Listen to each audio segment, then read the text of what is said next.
sistem dan kebijakan pendidikan negara Jepang. Geografis negara Jepang dan sejarah Jepang. Jepang adalah sebuah negara kepulauan yang berada di sebelah timur benua Asia. Di Jepang terdapat 4 pulau besar serta ribuan pulau kecil. Bentuk geografis Jepang memanjang dari utara ke selatan kira-kira 3.800 km. Luasnya kira-kira 370.000. Pulau-pulau besar itu antara lain Hokkaido, Honshu, Shikoku, dan Kyushu. Kepulauan Jepang, 75% wilayahnya terdiri dari pegunungan dan 25% terdiri dari daratan. Orang Ainu di pulau utara Hokkaido yang baru-baru ini dinyatakan sebagai penduduk asli Jepang. Berdirinya Jepang sebagai negara bangsa modern pada akhir abad ke-19 menyaksikan kolonisasi pulau utara tempat sebagian besar penduduk Ainu tinggal. Dan penggantian nama pulau itu menjadi Hokkaido pada tahun 1869. Masyarakat Jepang diketahui dengan ciri-ciri kemauan yang kuat untuk mempelajari hal-hal baru dan meniru hal-hal yang dapat mengembangkan kebudayaan Jepang, mengagumi ide-ide asing dengan cermat, memilih hal-hal yang dapat diterima sesuai dengan kondisi Jepang, menghargai kecakapan dan prestasi seseorang lebih tinggi daripada latar belakang dan keturunan. Sistem pendidikan negara Jepang berdasarkan hasil survei tahunan dari Best Country Report yang diselenggarakan oleh US News and World Report, BIV Groups, dan The Wharton School of the University of Pennsylvania, Jepang menduduki peringkat ke-7 dalam negara dengan sistem pendidikan terbaik pada tahun 2021. Jepang merupakan salah satu negara yang maju dalam dunia pendidikan. Pendidikan di Jepang menerapkan pendidikan yang modern, akan tetapi tidak meninggalkan nilai leluhur dan kebudayaan negara tersebut. Jepang sebagai negara maju memiliki kelebihan-kelebihan yang bisa ditiru oleh negara lain, seperti sistem pendidikan di Jepang yang juga memperhatikan aspek efektif, kognitif, dan psikomotorik, sopan santun, tata krama, kedisiplinan, serta menanamkan nilai-nilai norma sejak dini. Pendidikan di Jepang mencakup pendidikan formal di sekolah, pendidikan moral di rumah, dan pendidikan masyarakat atau pendidikan seumur hidup. Wajib belajar pendidikan dasar dan menengah berlaku untuk penduduk berusia 6 tahun hingga 15 tahun. Penduduk terdaftar yang memiliki anak usia wajib belajar akan menerima pemberitahuan untuk memasukkan anak ke sekolah. Negara Jepang menunjukkan pengembangan kurikulum yang berfokus pada keterampilan abad ke-21. Kualitas guru yang tinggi, penggunaan teknologi yang efektif, pembelajaran berpusat pada siswa, dan dukungan kuat dari orang tua dan masyarakat. Sistem pendidikan negara Jepang masa lampau. Sistem pendidikan sebelum Perang Dunia Kedua, anak-anak masuk sekolah dasar pada umur 6 tahun, dan pendidikan selama 6 tahun yang sifatnya wajib. Jepang yang hancur lebur dalam Perang Dunia Kedua, dalam waktu relatif singkat mampu membangun kembali dirinya, sehingga menjadi salah satu kekuatan baru di dunia, baik dalam bidang ilmu pengetahuan, teknologi, maupun ekonomi. Sehingga itu berhasil dicapai melalui sistem pendidikan mereka yang unggul dan berkualitas. Hingga Jepang menjadi salah satu negara dengan sistem pendidikan terbaik di dunia. Pendidikan pada masa Meiji dilaksanakan sistem pendidikan yang disebut dengan Gakueshi. Pendidikan pada masa Meiji dilaksanakan sistem pendidikan yang disebut Gakueshi, yang dikeluarkan oleh Departemen Pendidikan Jepang pada tahun 1872, yang memuat rencana sistem pendidikan secara umum. Sistem pendidikan tersebut diatur dan dilaksanakan seluruhnya oleh Departemen Pendidikan, yang sekaligus juga membuat kurikulum dan buku pelajaran berdasarkan buku-buku barat yang berlaku sama untuk pendidikan tersebut diatur dan dilaksanakan seluruhnya oleh Departemen Pendidikan, yang sekaligus juga membuat kurikulum dan buku pembelajaran berdasarkan buku-buku barat yang diberlakukan sama untuk seluruh Jepang, dengan fokus utama pada pengembangan pribadi siswa secara akademik maupun non-akademik. Sejak masa tersebut, pemerintah mengalokasikan dana yang banyak per tahun untuk pendidikan dan mulai menerapkan standarisasi mengenai jenjang pendidikan, fasilitas, struktur sekolah, hingga kurikulum dan materi pembelajaran. Sistem pendidikan di Jepang masa sekarang. Sistem pendidikan di Jepang. Pendidikan di Jepang ada yang formal, yaitu pendidikan di sekolah.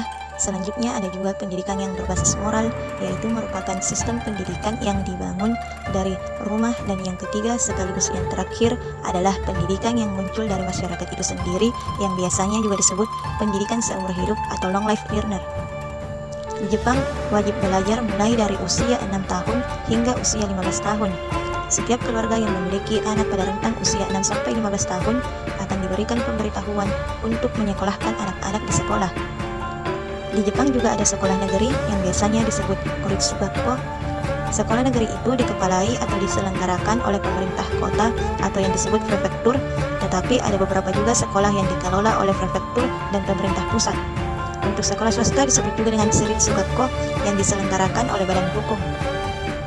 Di sekolah negeri biasanya siswa mulai masuk mulai dari hari Senin hingga hari Jumat, sedangkan sekolah swasta hingga hari Sabtu.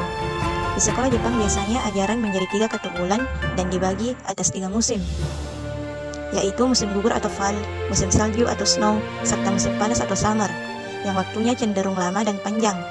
Sistem pendidikan Jepang terdiri dari 6 tahun pendidikan dasar atau primary education dan 6 tahun pendidikan menengah atau secondary education.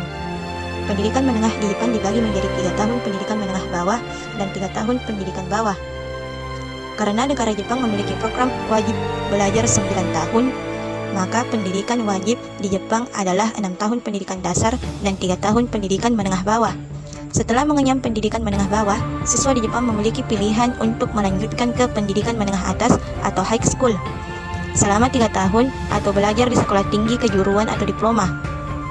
Siswa yang lulus high school dapat melanjutkan ke perguruan tinggi. Untuk siswa yang memiliki kebutuhan khusus, Jepang memiliki special needs education. Di Jepang juga ada taman kanak-kanak yang biasanya disebut dengan Youchien. Ada juga sekolah Hoikuen. Perbedaan antara Youchien dengan Hoikuen adalah apabila Youchien jam sekolahnya mulai pukul 08.50 sampai 13.30, sedangkan Youchien mulai dari 07.00 sampai 19.00. Waktunya lebih lama dan lebih panjang. Youchien diperuntukkan untuk anak-anak yang orang tuanya bekerja. Untuk anak usia 0 sampai 4 tahun, anak-anak di Jepang lebih diajarkan dengan tata krama, sopan santun, membangun kepribadian yang baik, dan mengikuti nilai serta norma yang ada. Pendidikan di Jepang bisa dikatakan sangat mendukung dalam program penyajian materi-materi terkait teknologi. Lembaga penyelenggara pendidikan di Jepang telah mulai mengenalkan mata pelajaran informasi di sekolah menengah. Bahkan di sekolah dasar, pendidikan pemrograman telah diperkenalkan. Seiring perkembangan teknologi, pendidikan sekolah akan terus menambah konten pembelajaran untuk anak-anak dan siswa yang bisa meningkatkan kemampuan sumber daya manusia di Jepang. Pembelajar terkait teknologi atau sistem informasi sangat diperlukan di era yang serba digital seperti era Society 5.0 yang sedang berlangsung di Jepang saat ini. Era Society 5.0 merupakan era terjadinya perubahan masyarakat dalam bidang ekonomi dan industri karena perkembangan teknologi inovatif yang cepat dan perkembangan teknologi pengetahuan juga cepat. Perubahan cepat di era ini menyulitkan masyarakat dalam memprediksi masa depan yang semakin kompleks. Setiap universitas harus menyelenggarakan pendidikan berkualitas tinggi dengan memanfaatkan sumber daya yang ada untuk mengembangkan sumber daya manusia yang beragam. Kemajuan negara Jepang yang telah dicapai saat ini merupakan buah kerja keras dari masyarakatnya. Masyarakat Jepang terkenal dengan kedisiplinannya yang tinggi dan mempunyai etos kerja yang tinggi pula. Kemajuan tersebut buah dari perjalanan sejarahnya yang cukup matang. Kelebihan dan kekurangan sistem pendidikan negara Jepang. Kelebihan. Salah satu keunggulan utama pendidikan Jepang adalah fokusnya pada ketelitian dan prestasi akademis. Siswa di Jepang menjalani pelatihan akademis yang ketat sejak usia muda dengan penekanan kuat pada mata pelajaran dasar seperti matematika, sains, dan seni bahasa. Fokus pada keunggulan akademis ini telah berkontribusi pada skor tinggi Jepang dalam penilaian internasional seperti program penilaian siswa internasional atau PISA, di mana siswa Jepang secara konsisten berprestasi jauh di atas rata-rata global. Lebih jauh lagi, pendidikan Jepang sangat menekankan pada disiplin dan rasa hormat terhadap otoritas yang dianggap sebagai nilai-nilai penting dalam masyarakat Jepang. Penekanan pada disiplin ini membantu menumbuhkan lingkungan belajar terstruktur di mana siswa dapat berkembang dan berprestasi. Selain itu, sekolah-sekolah Jepang seringkali menanamkan etos kerja yang kuat dan rasa tanggung jawab pada siswa, mempersiapkan mereka untuk tuntutan pendidikan tinggi dan dunia kerja. Kekurangan. Salah satu kekurangan yang menonjol adalah tekanan dan persaingan ketat yang dihadapi siswa, terutama menjelang ujian penting seperti ujian masuk universitas. Tekanan ini dapat menyebabkan tingkat stres dan kecemasan yang tinggi di kalangan siswa, serta fokus yang sempit pada kelebihan akademis dengan mengorbankan aspek-aspek lain dari pengembangan pribadi. Selain itu, penekanan pada hafalan dan ujian standar di sekolah-sekolah Jepang telah dikritik karena menghambat kreativitas dan keterampilan berpikir kritis. Beberapa pihak berpendapat bahwa fokus pada kesesuaian dan keseragaman ini dapat menghambat kemampuan siswa untuk berpikir mandiri dan berinovasi yang semakin dihargai di dunia yang berubah dengan cepat saat ini. Mirisnya, sekolah-sekolah hingga universitas di Jepang terancam tutup dalam beberapa tahun ke depan disebabkan angka kelahiran menurun. Jumlah anak-anak di pedesaan sangat sedikit menurut laporan survei populasi pada 30 Agustus 2024. Jumlah kelahiran di Jepang telah menurun sebesar 5,7% atau sekitar 20.978 dibandingkan periode yang sama tahun lalu. Pada 2023, jumlah kelahiran mengalami penurunan sebesar 3,6% atau 13.890 dibandingkan periode yang sama tahun sebelumnya. Penurunan ini menandai tahun ketiga berturut-turut jumlah kelahiran di Jepang turun di bawah 400.000 antara bulan Januari dan Juni. Sebagaimana dilansir dari The Independent, kondisi ini bisa terjadi karena sejak awal abad ke-20, kaum muda pindah ke kota untuk bekerja di perkantoran dan pabrik, bukan di ladang dan di hutan pedesaan. Tren ini turut berkontribusi pada angka kelahiran di Jepang yang menurun selama 50 tahun terakhir.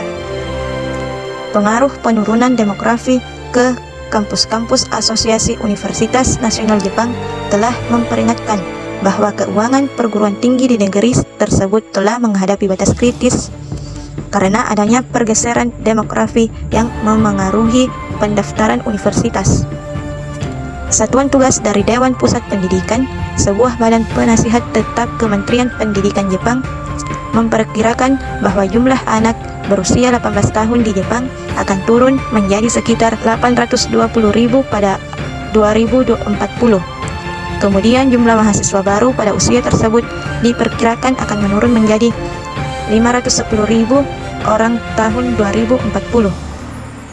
Turun dari tahun 2023 sebanyak 630.000, badan tersebut juga melaporkan bahwa 53% universitas swasta sudah kesulitan dengan jumlah pendaftar yang tidak memadai, terutama di wilayah pedesaan.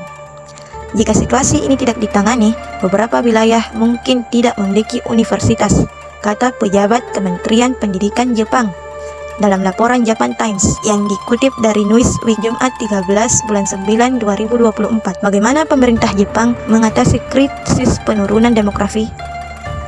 Kini, pemerintah tengah mencoba berbagai langkah untuk mengatasi masalah menurunnya demografi. Beberapa di antaranya yakni memperluas fasilitas penitipan anak, menawarkan subsidi perumahan, dan bahkan meluncurkan aplikasi kencan yang dikelola pemerintah untuk mendorong pernikahan dan melahirkan anak. Dalam hal ini, pemerintah turut mendukung pasangan, termasuk memberikan informasi mengenai keseimbangan kehidupan kerja, pengasuhan anak, bantuan perumahan, keterlibatan laki-laki dalam pekerjaan rumah tangga, dan mengasuh anak, serta konseling karir.